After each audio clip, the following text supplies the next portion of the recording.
Além disso, eu quis fazer um link com a NR1, né, já que tá tão atual, né, a nova redação, e dizer para vocês que a gente não precisa dela, né, digamos assim, não que a gente não precise, mas a gente não depende dela, né? A nossa profissão, ela já nos dá bagagem para que a gente promova um sistema de gestão de saúde e segurança ocupacional. E a gente tem uma norma internacional que foi escrita brilhantemente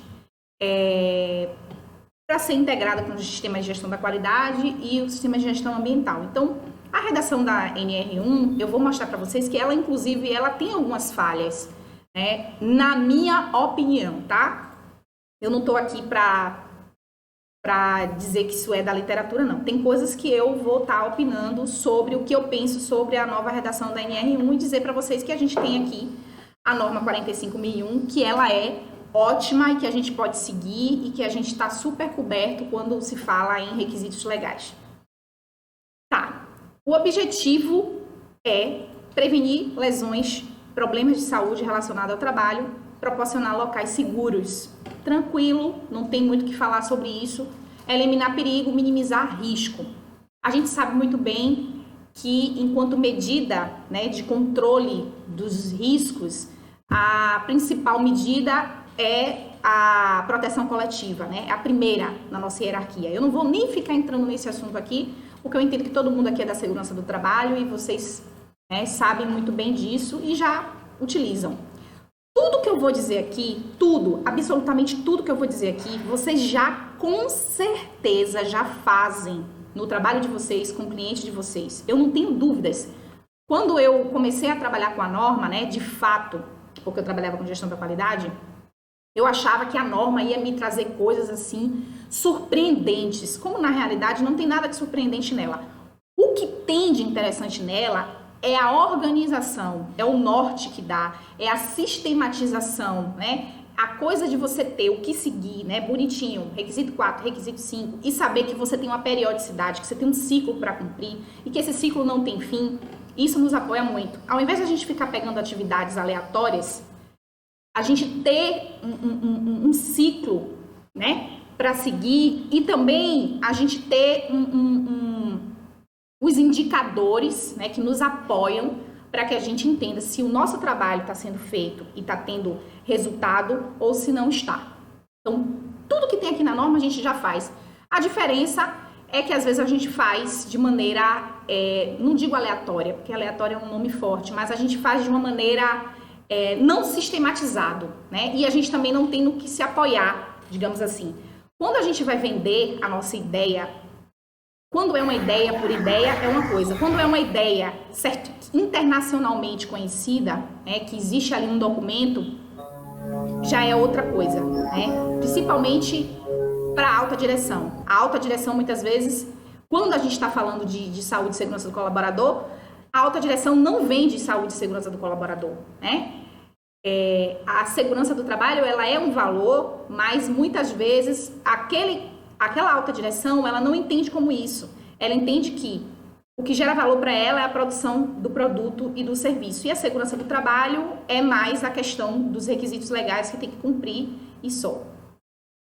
Então, a gente precisa estar muito bem embasado, principalmente nas normas, né? Quando eu falo norma, eu falo no geral também, nas próprias NRs, para que a gente possa convencê-lo, né? Não só da relação do requisito legal, mas com relação ao resultado. E aí a ISO, ela deixa isso muito forte. A gente mostra o resultado pro cara.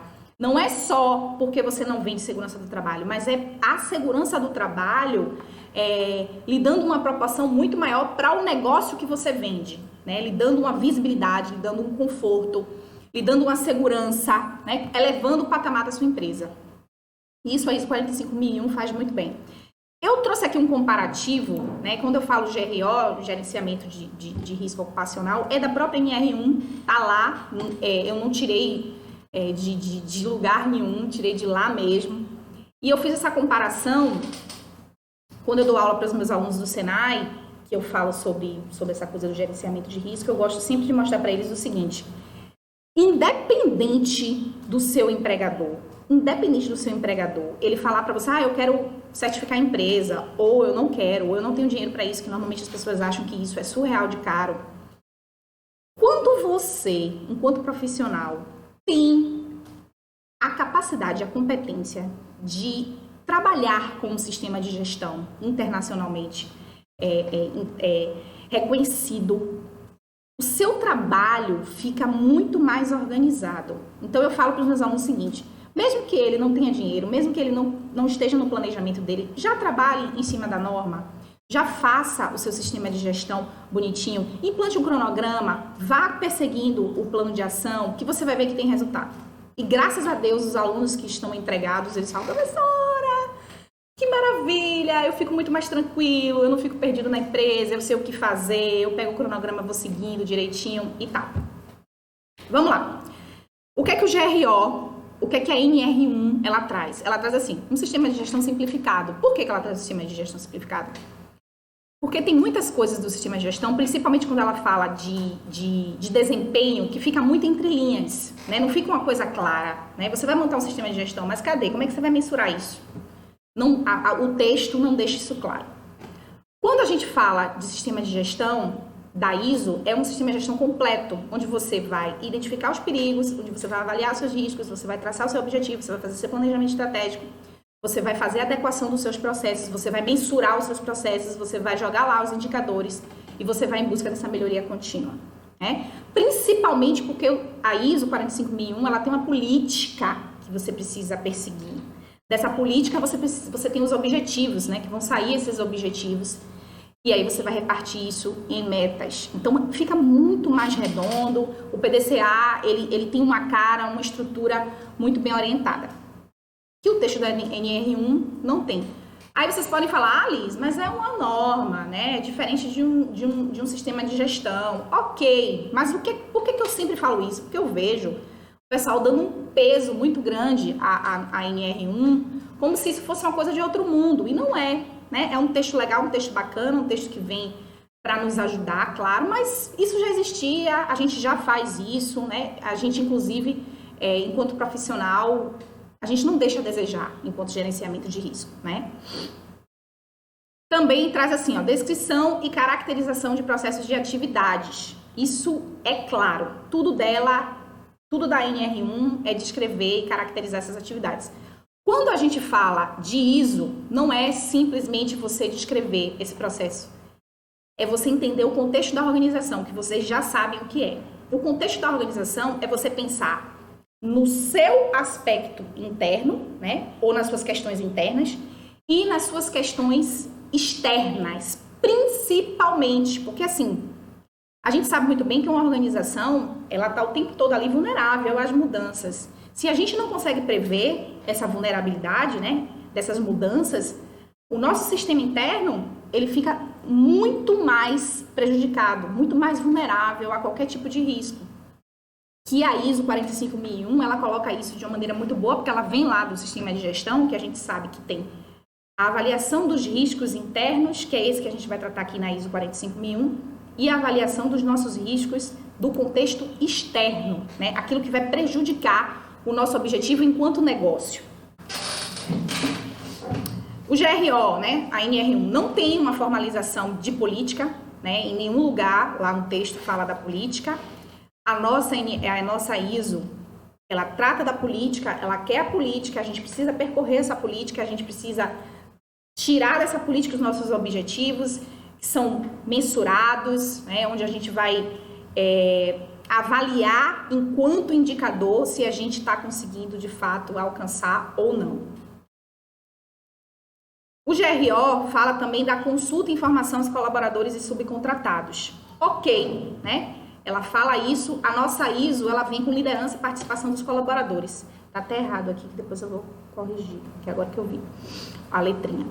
Então, a consulta e informação dos colaboradores e subcontratados, e a ISO também fala da liderança e participação.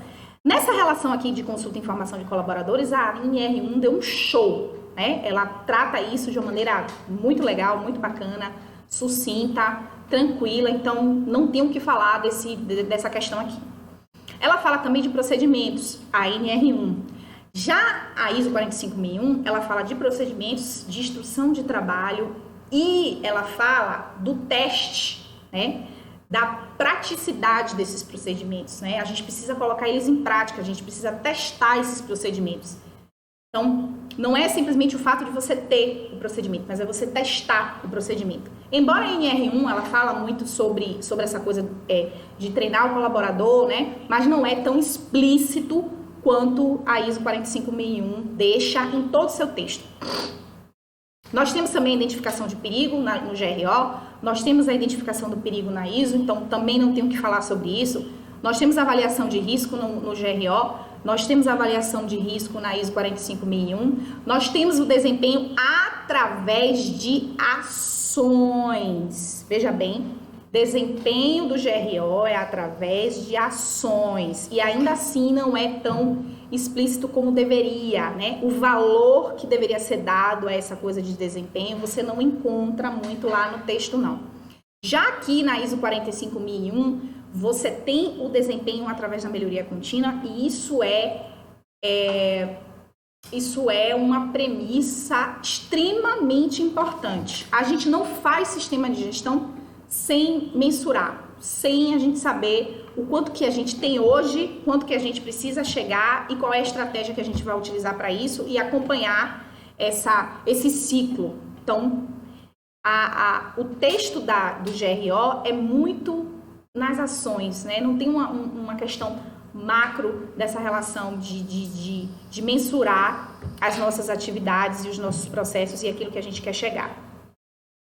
No GRO, nós temos o acompanhamento das ações, né, via inspeções. Já na nossa ISO, tá lá claro no requisito, né, o requisito 9, bonitinho, que fala de auditoria interna e auditoria externa. Então, isso é obrigatório, é um requisito de norma. E a gente sai dessa coisa de estar só acompanhando essas ações de maneira enquanto inspeção, porque essas nossas ações enquanto inspeção aqui que fala no GRO, tá lá no item 8 da norma, né? O controle operacional, onde a gente vai precisar fazer essas inspeções. Mas na ISO não é só isso. A gente precisa ir lá pro item 9, né? Que fala de auditoria interna, análise crítica da direção, para poder estar atendendo também.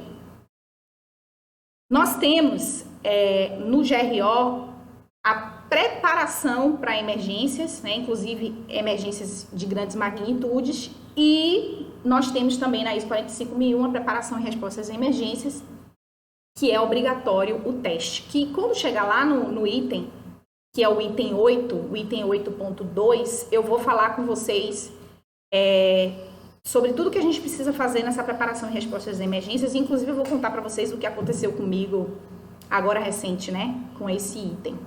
Então, ela fala também. Só que a diferença é que o GRO, ele não deixa explícito a relação de testar, né? A gente precisa testar todo o nosso plano de atendimento para a ISO 45001.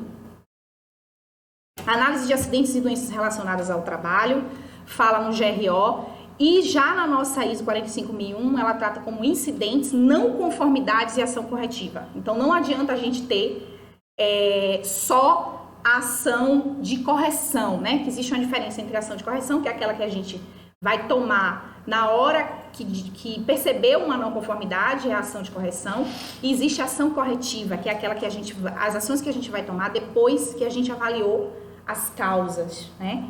Então, ela é muito mais explícita, o texto e tudo que a gente precisa fazer do que lá no GRO.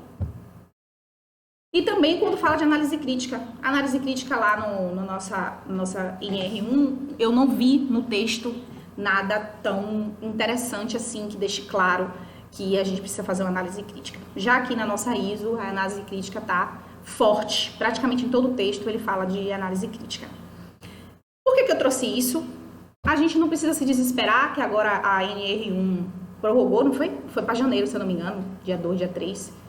Foi para janeiro, não lembro a data agora, mas não vejo desespero, não vejo agonia, a gente precisa fazer gestão, a gente precisa proteger o nosso colaborador, então eu entendo que não vai fazer essa diferença toda não, né? Claro que vai fazer diferença enquanto requisito legal, porque eu vou falar com vocês sobre requisito legal, que essa norma, ela traz o requisito legal, inclusive o requisito legal está lá no planejamento, a gente vai precisar colocar ele lá para poder atender. Deixa eu ver. Alguma dúvida, pessoal?